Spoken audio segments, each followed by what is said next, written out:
If reality is that you and I were made by a fatherly creator who actually cares about us and made us inside his only son, it's essential that we know why we believe that is reality.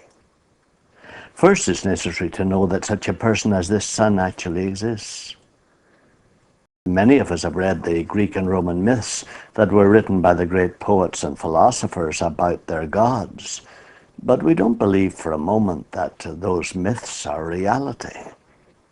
When you see movies like Jesus of Nazareth or read fiction like the Da Vinci Code, you wonder if there's any truth at all in believing that there was a human being called Jesus of Nazareth. So, what is the evidence for his existence? Well, as we've discussed during the past few conversations, the evidence is similar to, but immensely more solid than the evidence we have for the historical figures that form the basis of our laws and philosophy and national histories. Most of our universities, for instance, regard any evidence that is within 200 years of an event as an eyewitness account, even though it is 200 years later than the eyewitnesses actually lived. This is the way we treat the lives of men like Julius Caesar, Plato, Aristotle, Genghis Khan, Alexander the Great, and Nero. Now, this man Jesus lived in the 1st century and was executed in 29 AD.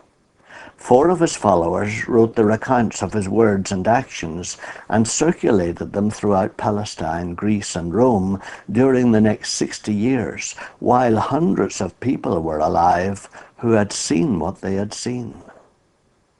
Many, like Clement, Papias, Pliny, and Irenaeus, referred to these in their own writings, and scores of people were executed during those years because they talked about this Jesus of Nazareth.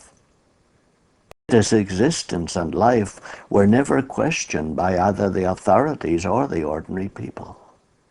In fact, the opposite is true.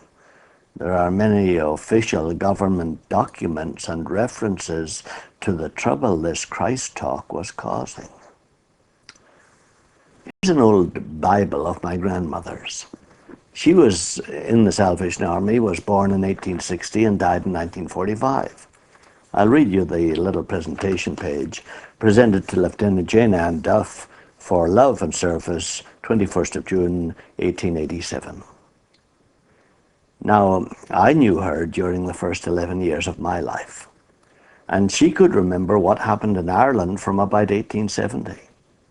So if someone during that time had risen from the dead, and the whole thing was shown to be a hoax or a kind of Houdini illusion, she would have been able to tell me about it.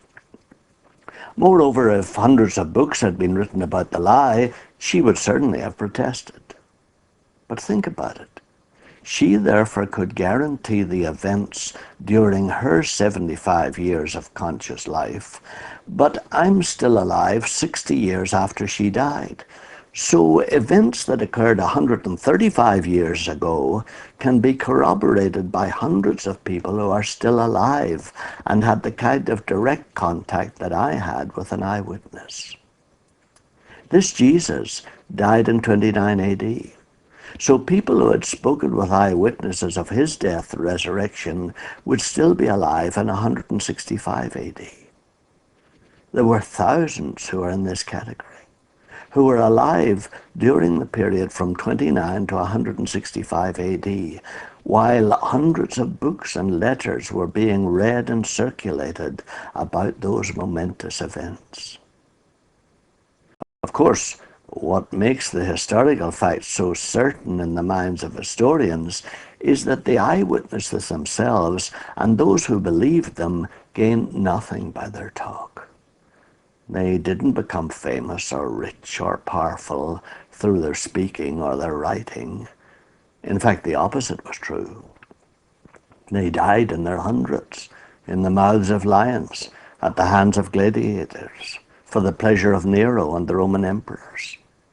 They led their children into lion arenas because they knew this Jesus was divine.